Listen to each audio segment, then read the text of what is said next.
अस्सलाम वालेकुम एवरीवन, मैं हूं अशरफ रता और हाजिर हैं आज के प्रोग्राम के साथ। आज की सारा दिन की खबरें जो हैं वो आपके साथ शेयर करेंगे, उनके ऊपर अपना जो तज्जिया है वो पेश करेंगे। मेरे साथ होंगे सोहेल अशरफ साहब एज यूजुअल, वो अपना नुक्ता नज़र पेश करेंगे। सबसे पहले जो हम बात कर लेते हैं, अमेरिकन इलेक्शंस जो हुए, आपको पता है पूरी दुनिया में उसके ऊपर तबसरे होते रहे और उसके ऊपर जो समझ लीजिए कि एक जंग का माहौल था पूरी दुनिया के अंदर। हर शख्स जो है वो डिस्कस कर रहा था कि कौन जो है वो प्रेसिडेंशियल इलेक्शन जीतेगा वहाँ पे। और फिर हमने देखा कि ट्रंप जो कि सर्वेज के मुताबिक पीछे थे, लेकिन वो जीत गए वहां पे इलेक्शन। अब जो दूसरा मरहला है वो भी पूरी दुनिया में डिस्कस हो रहा है। आप देखें कि इंटरनेशनल मीडिया जो है वो इन्हीं चीज़ों को डिस्कस कर रहा है कि ट्रंप जो है अपनी टीम जो सिलेक्ट कर रहे हैं वो कैसे लोगों को सामने लेके आएंगे, और वो जो टीम होगी वो एक्चुअल में दुनिया के जो मामलात हैं उसके ऊपर इंपैक्ट डालेगी।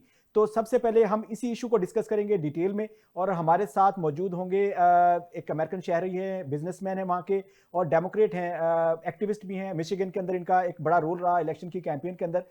हम उनसे पूछेंगे कि मिशिगन जो है वहाँ पर ट्रंप जो है सर्वेज के मुताबिक जो है वो पीछे थे, वो वहाँ से हार रहे थे, लेकिन इलेक्शन के अंदर ऐसे क्या फैक्टर्स सामने आए कि वो वहाँ से इलेक्शन जीत गए और कैमिला हैरिस जो है वो वहाँ पे हार गई। तो हमारे साथ जो है वो हम कनेक्ट करेंगे। ये वाला जो पार्ट है हमारा ये इंग्लिश में होगा, और हम कोशिश करेंगे कि आपको इसका बाद में जो है थोड़ा एक्सप्लेन भी कर दें, और अशरफ साहब भी जो है उसके पार्टिसिपेट करें कि जो वहाँ के बिजनेस पर्सन है वो क्या सोचते हैं, वहाँ पे जो कम्युनिटी है वो क्या सोच रही है। Hello Tariq, you are with us. Hello, how are you? Thank you so much for your time, first of all, and so nice of you. First of all, we want to know the Michigan state's actual reason why Kamala Harris lost election and in that state, because the surveys before election, before poll, was showing that she is heading the election. What is the reason? What are the factors, main factors? What do you think? In Michigan overall could always go either way. It depends on pretty much, where Wayne County stands. And Wayne County is pretty much like 1 million people, which is the city of Detroit that's surrounding. And that's basically pretty much the area that's always been Democratic. And Wayne County is basically what changes the election all the time. So when you look at Kamala Harris, there were a few mistakes that were done on the part of the Harris campaign, which is ignore the Arabic people, ignore the Arabic votes. You have 200,000 votes in Wayne County that have gone to Biden previously, and that's what got Biden elected. So, when you look over since October 7 and the war out in Palestine, you look at everything that's going on, and Kamala has ignored to address the issue prior even to the election being so heated up, prior even to Kamala even trying to be a candidate. It was always for the Democrat trying to reach to the Biden administration and say, hey, help us out, stop the war. And nobody ever listened to them. So in reality, it boiled down to the Wayne County and the Arabic. When you look at Wayne County, you're looking at Latino votes, you're looking at African American votes, you're looking at Arabic votes, and Arabic vote was pretty much split. You look for the first time, it's almost like now you have the Lebanese votes and the Yemeni votes. Basically Donald Trump started, kind of like cozying up to the Yemenis and say, hey, I'm going to end the war in Yemen. I'm going to end the war in Yemen. So all of a sudden, the first endorsement he started getting from the Yemen community. Then all of a sudden he brings the father of his son-in-law, which is a Lebanese guy, and then he started cozying up to the Lebanese people. So all of a sudden, again, he showed up in Dearborn. I'm going to end the war. I'm going to end the war. And the reality is, whether or not the people believe that he's going to end the war, it's a different story. But the Arab went with emotions. Actually, sorry, I'm interrupting you. Actually, you are saying he sold his story, whatever that was a made-up story or a reality, that doesn't matter. But he sold that story to Arab community in Michigan, and that was the basic reason of his win there. Second question is there, which I want to ask, that is relevant to the Middle East and the Arabic Arabs, that is the Palestine issue, because Donald Trump was backing Israel. And don't you think Arab people didn't notice that and didn't support to Kamala Harris due to that reason? The Palestinian vote was an anger vote, not really intended for Trump, yet they vote for Trump intentionally as a matter of revenge against the Biden administration. They were angry. Palestinians were angry. The Palestinians voted 100% pretty much for Donald Trump. And not because they wanted Trump to win, because they just wanted to prove a point to the Biden administration that, you know what, we are not your puppet as the Democratic Party puppet. We're going to vote against you this time. Good. Okay. Now the second phase of presidential election and presidential transfer of power is going on, and Trump is going to elect and select his team for the ruling. Actually, the president of America actually rule the world. So what do you think, what kind of people he is electing now, especially those people who supported him financially? There were business tycoons like Elon Musk, who definitely is supported with his money and his support and his media. So what do you think the team he selected so far is good forward, and how that will actually rule the world? What kind of...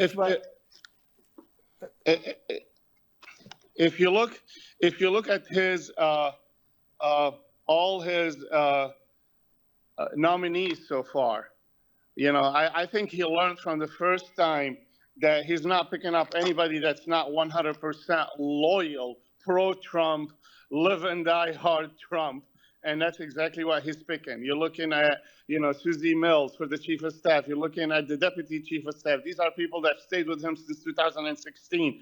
Were totally loyal. Right? And then you look at, you know, what he's creating today. And what he's creating today is a new layer that never existed. You know, when he's talking to Kennedy, he's saying, oh, you're going to be a czar of healthcare. That's not really a position. It never existed. It's just a person to blame in case things go wrong. Same for Elon Musk and Vivek, you know, Ramaswamy. All right. He's creating a new office, Department of Government Efficiency. What is government efficiency? It never existed. So basically he's saying, hey, you know what? I like these people. They did good business. You know, he took over X. He fired everybody. Let me create this big blast here. If these people can come and fire people, then guess what? Oh, I cleaned up the country. Things are good. I cleaned up the government. And if they don't work, you know, these are the first layer that he will fire and say they're idiots tomorrow and we'll fire them. So that's his strategy. He's always keeping himself protected and putting, you know, famous people so that he can say, look, it's not my fault. You know, these people, they messed it up. So another question is here. There was a warrior, a participant of Afghan war, Guantanamo Bay, and other parts of the world. He been elected for defense. And what your thoughts on Secretary of Defense? The Secretary of Defense. Texas. That honestly, that's been the new joke over the past couple of days, because people are saying he's not even a full-time commentator on Fox News. He's just a Sunday morning part-time. That really his only relationship to the government is that he served in a war. He was, I believe, a captain on a platoon or something out in the Iraqi war, and that's his whole involvement. Other than this, I mean, you look at, you know, the Secretary of Defense. These are the people that, you know, usually are the generals, the you know, the top commanders that you want to go against, you know, the Russian government, the Chinese, the Putin of the world, right? And now you have a TV news media. This has been a joke for the past couple of days. We don't know how it's going to go. But then again, you know what? It's Donald Trump. He can fire him and hire him any day. He can keep him for a week and then fire him. Here, Mr. Ashraf Sohail is with me. He's a journalist. He want to ask a question. Please. Ashraf Sohail Yes, here, sir. Mr. Tariq. How are you? Good. How are you? Fine.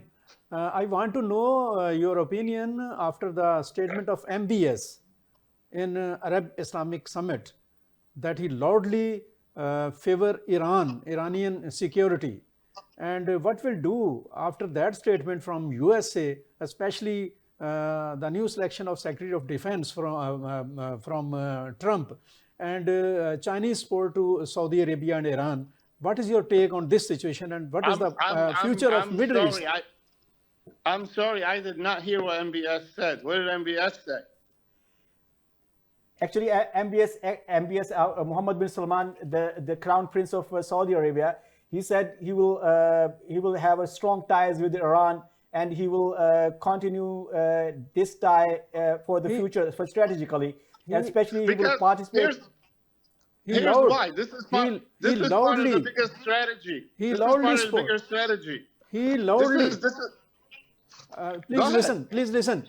He loudly supported the security of Iran against Israel, and it is a new version from Saudi Arabia. And this is the Band-Aid version from Saudi Arabia. You know what's going on in the Middle East. The whole Middle East is changing right now with the help of Israel. Basically, you know, let's face it. The reality is, with everything that's happening, one thing is changing, and that's the U.S., Israel, and pretty much all the Arab government. They never really said it or did anything for Palestine or Lebanon to say, oh, we're against this. What's happening right now is cleaning up the region from the Iranian people over, whether it be in Yemen, whether it be in Lebanon, whether it be in Iraq. They're bombing them everywhere. And basically you would see, you know, through the force of Israel, they pretty much clipped their wings right now everywhere. Iranian expansion is hurting.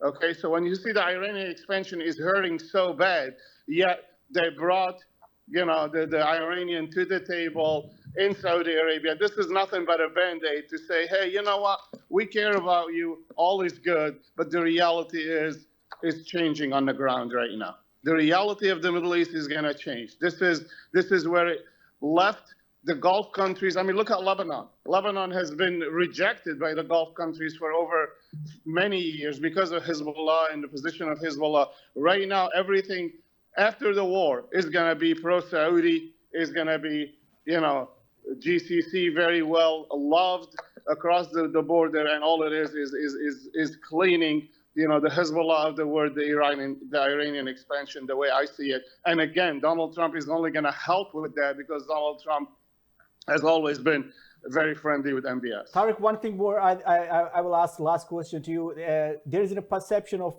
Trump here in third world countries that Trump is against the war. He's a business-minded person. What do you think? Is it a reality? Is it this thought will play a role in the peace of the world? Listen, the U.S. position will never change, whether you change presidents or not. The U.S. has always been on a course, and we know the course of the U.S. It's the same thing. You know what? The United States is the United States. The Pentagon, the staff, not everybody changes overnight, right? So even though you have a policy of a president, but the main course, you know, will always stay the same. So the reality is I don't see much changes going. Yeah, we'll end the war. He can put pressure to end the war, but at the end of the day, you know, the war will not end until, you know, the American interest and the American, perception of what the Middle East should look like would end up being there. After that, sure, the war will end. But regardless of the president, I think there's always an agenda, you know, to that part of the world. Thank you so much, Tariq, for your time and giving us your opinion about the world, where it's going, and the Trump's situation there in America. We'll contact you again if we'll have definitely we'll get your opinion on other things as well. Thank you so much.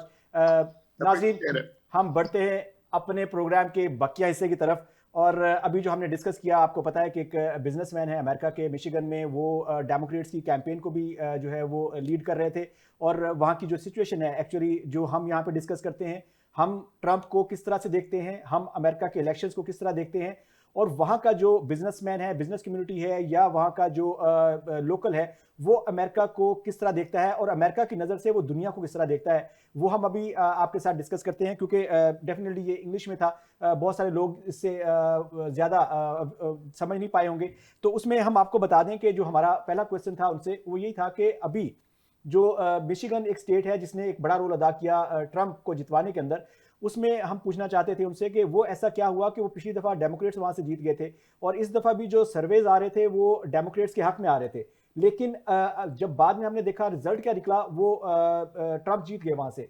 तो उन्होंने उसमें ये कहा कि जो Trump की जो story थी एक्चुअली वो बहुत स्ट्रांग थी, उसने अपनी स्टोरी को सेल किया वहां पर, उसने लोगों को कन्विंस कर लिया था इस बात के ऊपर कि वो अरब्स में जो जंग हो रही है वो इसके खिलाफ है। जो यमन का वहां पे कम्युनिटी है उसको उसने राजी किया, उसने लेबनान की कम्युनिटी को राजी किया कि वो उसने अपना जो एक स्टोरी बिल्ड की थी, आइदर वो ठीक थी या गलत थी ये मैटर नहीं करता है, लेकिन उसने अपनी वो स्टोरी बेच दी और लोगों ने वो स्टोरी बाय करके उसको वोट किया, जिसकी वजह से वो जीत गया। उसके बाद जो हमारा दूसरा क्वेश्चन था उनसे कि जो अभी वो एक काबीना अपनी या अपने जो मेंबर्स और जो अपनी टीम जो है वो इलेक्ट कर रहे हैं वो कैसे हैं, तो उसके ऊपर उन्होंने थोड़ा सा अपना जो पॉइंट ऑफ व्यू था वो बिजनेस कम्युनिटी के हवाले से तो ठीक था, लेकिन स्पेशली वो लोग जो फोर्सेस में सर्व कर चुके हैं और लो रैंक्स के ऊपर उनका जो इस टीम के अंदर इलेक्ट होना ये एक बड़ा तशवीशनाक था उनके लिए, और ये दुनिया के लिए भी डेफिनेटली तशवीशनाक होगा क्योंकि ये रिजिड लोग होते हैं और ये क्या कहते हैं कि मिलिटरीली जो माइंड होता है उसी तरह से वो सोच रहे होते हैं चीज़ों को, डिप्लोमेटिकली वो चीज़ें उस तरह से अच्छे तरीके से हैंडल नहीं कर पाते। ये हमारा भी एक कंसर्न था, ये अभी जो हमने जिनसे बात की उनका भी यही पॉइंट ऑफ व्यू था कि उनका भी यही कंसर्न है। अशरफ साहब ने फिर अपना एक सवाल उनसे किया ईरान के ऊपर, जो अभी मोहम्मद बिन सलमान ने जो क्राउन प्रिंस हैं सऊदीया के, उन्होंने उनसे सवाल किया था कि आप बताइए कि ईरान के बारे में उन्होंने बड़े खुल के उनकी हमायत की है, उनकी सिक्योरिटी के हवाले से स्ट्रेटेजिकली जो वो उसके साथ एक उनका एक लाइनअप हो रही हैं चीज़ें, तो उसके ऊपर भी उन्होंने कहा कि देखें चीज़ें जो है मिडिल ईस्ट के अंदर चेंज हो रही हैं और ये हमें सबको नज़र आ रहा है। ईरान का जो एक्चुअली एक्सपेंशन का जो है एक माइंड है या एक स्ट्रेटेजिकली वो ये सोचता है इस बात को कि ईरान बड़ा है और उसमें एक्सपैंड करना है, तो वो चीज़ जो है वो दुनिया को थ्रेट करती है, जिसकी वजह से दुनिया जो है उसके खिलाफ होती है। बाकी जो चीज़ें हैं वो वैसे की वैसे चलेंगी और ये बात अमेरिकन जो है वो रियलाइज़ कर रहे हैं कि मिडिल ईस्ट के अंदर जो है एक नया ब्लॉक बन रहा है, एक नई सिमत में जो है वो चीज़ें चल रही हैं, ये बात वहाँ पे भी रियलाइज़ की जा रही है। और आखिर में मैंने उनसे ये पूछा कि डोनाल्ड ट्रंप के हवाले से हमारे मुल्क के अंदर और थर्ड वर्ल्ड कंट्रीज के अंदर जो है एक परसेप्शन पाई जाती है कि ये एक बिजनेस माइंडेड आदमी है, ये दुनिया में पीस लेके आएगा। तो मैंने कहा कि अमेरिकन जो है वहाँ की जो बिजनेस कम्युनिटी है, वहाँ का जो लोकल है, वो क्या सोच रहा है कि क्या ऐसा ही होगा। तो उन्होंने कहा कि ये ट्रंप हो या कोई भी हो, this is America, Washington is Washington, pentagon is pentagon, nothing will be change, कुछ भी बदलेगा नहीं, ये अपनी पॉलिसी के साथ चलेंगे, ये अमेरिका को पहले देखेंगे, अमेरिका फर्स्ट। ये जो है हमारी उनसे टोटल गुफ्तगू थी, जो इसका हमने थोड़ा सा कोशिश की कि आपके सामने उसका खुलासा पेश करें। अशरफ सुहेल साहब प्लीज बताइएगा कि अमेरिका, हम ये तो डिस्कस करते हैं कि हम अमेरिका को कैसे देखते हैं। अमेरिका जो है आज हमने वहाँ के एक लोकल जो एक सियासतदान है, बिजनेस कम्युनिटी से ताल्लुक है, उनका एक बिजनेसमैन है, एक बड़ी कंपनी को होल्ड करते हैं, उनका जो वर्जन था उससे आपको क्या लगा कि अमेरिका दुनिया को किस तरह देख रहा है, आपका क्या टेक है इसके ऊपर? देखिए ये बड़ी ही उन्होंने ग्राउंड रियलिटीज़ के ऊपर बात की है, और अगर आपको के जहन में हो, हमारे देखने वालों के जहन में भी, तो हम भी इसके ऊपर सेम यही गुफ्तगू करते रहे हैं कि अमेरिकन प्रेसिडेंट कोई भी हो, वो अमेरिकन के जो प्रायोरिटीज़ हैं यूएसए की, स्टेट ऑफ अमेरिका की, उनसे बाहर नहीं जा सकता। और जो भी उनकी आप जैसे उन्होंने कहा कि कोई चेंज नहीं आएगा, अब देखें वहाँ पे जो एमबीएस ने बात की है, जिस पर मैंने स्पेशली उनसे पूछा, और उनका जो डिफेंस सेक्रेटरी आया है उसके रेफरेंस से ही मैंने बात की, तो उन्होंने भी ये कहा कि हम उसको देख रहे हैं, अमेरिका उसे देख रहा है, इसलिए देख रहा है कि अमेरिका को उस स्टेटमेंट के बाद एक नई अप्रोच को इसके साथ आगे बढ़ना होगा फॉर द आप कह लें कि इंटरेस्ट ऑफ यूएसए। तो पहली बात तो यह है कि कोई चेंज नहीं होता। हम जैसे लोग जो होते हैं, जो थर्ड वर्ल्ड कंट्रीज़ हैं या डेवलपिंग कंट्रीज़ हैं, वहाँ के लोग और वहाँ के सियासतदान अपने फ्रेमवर्क में इसको देख रहे होते हैं, उनका अपना एक ट्रैक होता है। जैसे ट्रंप ने वहाँ पर अपना सामान बेचा और अपना बयानिया बेचकर वोट लिया, इसी तरह से यहाँ पर भी ये काम होता है। तो यहाँ पे हम एक तरीके से लोगों को एक कन्विंस करने की कोशिश करते हैं, लेकिन जो ग्राउंड रियलिटी है वो वही है। देखें अमेरिका की जो कामयाबी है और इस वक्त वो एक सुपर पावर है, उसकी कामयाबी का वन पॉइंट एजेंडा है कि अमेरिकन जो हैं या अमेरिकन जो इस्टेब्लिशमेंट है या जो उसकी लीडरशिप है, वो अमेरिका के इंटरेस्ट से बाहर नहीं जाती। बिल्कुल वैसे भी उनके लिए वो फर्स्ट ऑफ अमेरिका। और आपको आप कभी वो विजिट करें, कभी देखें, बल्कि सब लोग भी इसको देखें कि जिस वक्त किसी भी शख्स को अमेरिकन सिटीजनशिप दी जा रही होती है, तो उस वक्त उनसे गुफ्तगू क्या की जा रही है, उस वक्त उसको बता दिया जाता है कि अब आपका प्रीवियस जो वो खत्म हो गया था। बिल्कुल सही है, आप पाकिस्तानी थे, इंडियन थे, ईरानी थे, इराकी थे, Now वो you are basically America. America की जो ताकत है वो हम अपने नाज़रीन के साथ भी शेयर कर दें। एक पॉइंट ऑफ व्यू है कि अमेरिका इससे पहले जितनी भी पावर्स आई वो या तो मिलिटरीली स्ट्रांग होती थी या वो डिप्लोमेटिकली स्ट्रांग होती थी। अमेरिका पहली ऐसी सुपर पावर है जो डिप्लोमेटिकली भी उतनी ही स्ट्रांग है जितनी वो मिलिटरीली स्ट्रांग है, बिल्कुल बिल्कुल जिसकी वजह से वो पूरी दुनिया को इंटैक्ट रखती है और पूरी दुनिया को जो है वो चला रही है। तो ये उनकी एक बहुत बड़ी कामयाबी है। तो नाजरीन, नेक्स्ट जो है हमारे जो लोकल इश्यूज हैं हम उनकी तरफ आते हैं जो पाकिस्तान के अंदर इस वक्त हैपनिंग होती है। तो यहाँ पर एक छोटी सी ब्रेक का टाइम है, ब्रेक के बाद हम आएंगे और जो हमारे लोकल इश्यूज हैं पाकिस्तान के अंदर, जो नेशनल प्रॉब्लम्स हैं या प्रॉब्लम जो खबरें हैं, वो हम आपसे डिस्कस करेंगे। हमारे साथ जुड़े रहिएगा।